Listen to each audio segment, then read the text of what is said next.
Well, good morning, everyone. Happy Tuesday morning to you. Welcome back to Morning Musings. My name is Don K. Preston. I am the president of Preterist Research Institute of Ardmore, Oklahoma.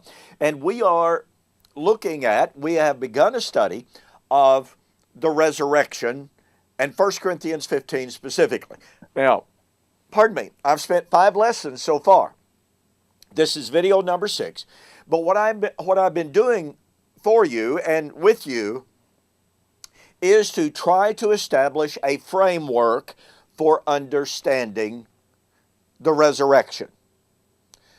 Fundamentally important for understanding 1 Corinthians 15 is the understanding that no matter what our concept of the resurrection might be, we must understand that it is Paul's iteration of his expectation of the fulfillment of God's Old Covenant promises made to Old Covenant Israel.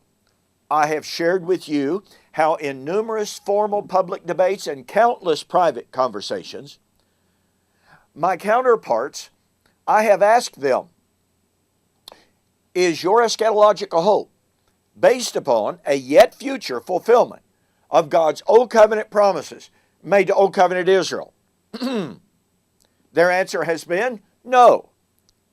July of 2016, I asked that question of Dr. David Hester in a formal public debate here in Ardmore, Oklahoma. And he said no, his eschatological hope was Adamic and Davidic, Abrahamic.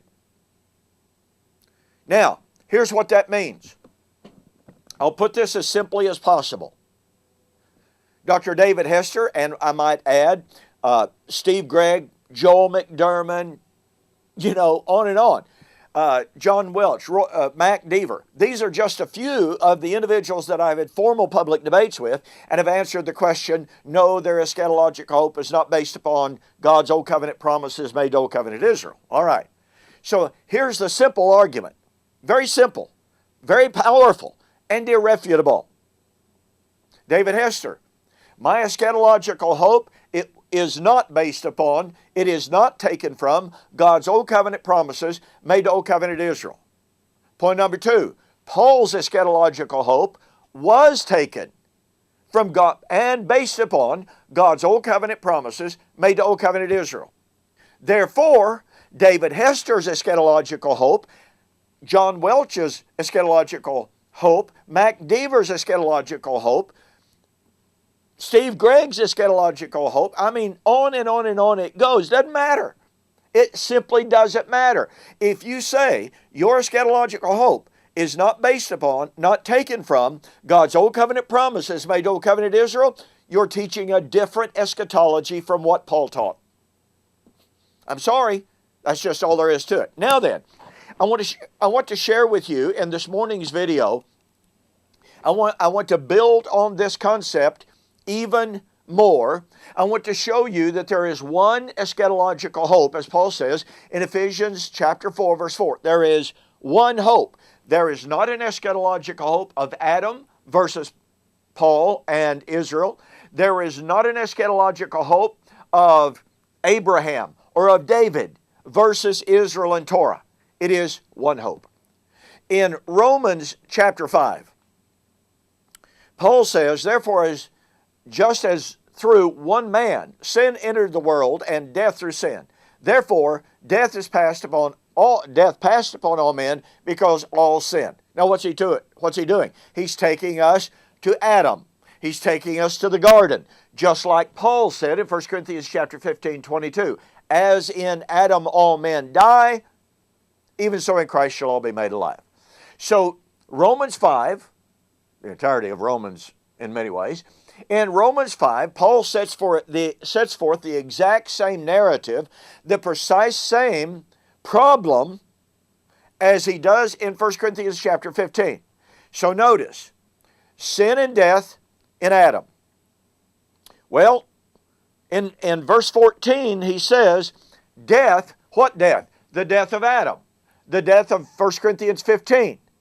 Death reigned from Adam to Moses. Well, folks, guess what? The Adamic death was not solved by Moses. It was not solved by the law of Moses. On the contrary, even though the law was wonderful and it was spiritual and it was good, Paul would say in Romans chapter 7, that which was intended for life became death to me. So there's nothing inherently wrong with the law, i.e. the law of Moses, except Paul said death reigned from Adam to Moses, but he's not through. He's not going to tell us that the law of Moses solved the problem of Adam. On the contrary, look what he says in Romans 5:20. The law, what law? The law of Moses. The law entered that the offense, sin, might abound. Now, look, God did not give the law of Moses to make man sin more. Man's never had a problem sinning. God gave the law of Moses to make man more acutely aware of his sin and of his condition. So what do we have? We have Adam, sin, curse, continued all the way through. Notice how that means that it is inclusive of Abraham. All the way through unto Moses. Entrance under Moses of Torah. Under Torah, the offense, sin, abounded. Where there's law, sin abounds. So here is Paul talking about the continuity, the one curse, the one death from Adam to where? Now, notice he doesn't say from Adam until the end of time. No. He says from Adam to Moses. And under Moses, the problem was exacerbated. That's why Paul would say in Romans 7, I was alive once. Without the law, the commandment came, sin revived, and I died. Paul is talking about Israel under Torah, and thus exemplifying and personifying his own personal participation in that identical situation. But he is recapitulating the story of Adam. Adam was alive. The commandment came, sin revived, he died.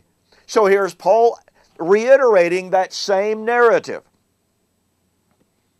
And thus, once again, he had to say the law, which was intended for life, that which was good, but he said, I'm carnal, I'm sold under sin. Paul said, I could not keep the perfect requirements of that perfect law. And because I could not keep the perfect requirements of that law, I sinned and I died, Paul said. What death did he die? The death of Adam. Oh, wait a minute. Here we are. Paul said, I experienced the same thing that Adam did. I experienced the same identical death that reigned from Adam to Moses. All of those under Torah recapitulated Adam, his sin, his death. Now, doesn't that prove to us beyond any shadow of a doubt that Paul is not talking about biological death? I mean, after all, here he is, a living, breathing human being saying, well, I was alive once. Without the law, the commandment came, sin revived, and I died. Now, again, he's talking about Israel under Torah, but his participation in that life and in that death. And thus we have Paul defining for us the death of Adam and defining for us the death to be overcome at the resurrection of 1 Corinthians 15. As in Adam, all men die, even so in Christ shall all men be made alive. Oh, but wait, it was not under and it was not through Torah that the resurrection would occur. It would be at the end of Torah, not at the end of the Christian age, not the end of the gospel. at the end of Torah that magnified the offense and magnified the sense of the need for redemption and salvation from sin and death. Hey, don't forget, order yourself a copy of Exegetical Essays on the Resurrection by Sam Frost. Go to my website, BibleProphecy.com. Order the book. Send me an email. Send me a note when you pay for it, reminding me that you saw the offer on YouTube or Facebook, and your total cost will be $15. That will save you over $7. All right. Thank you so much for joining me this Tuesday morning. We will see you with more on the flip side.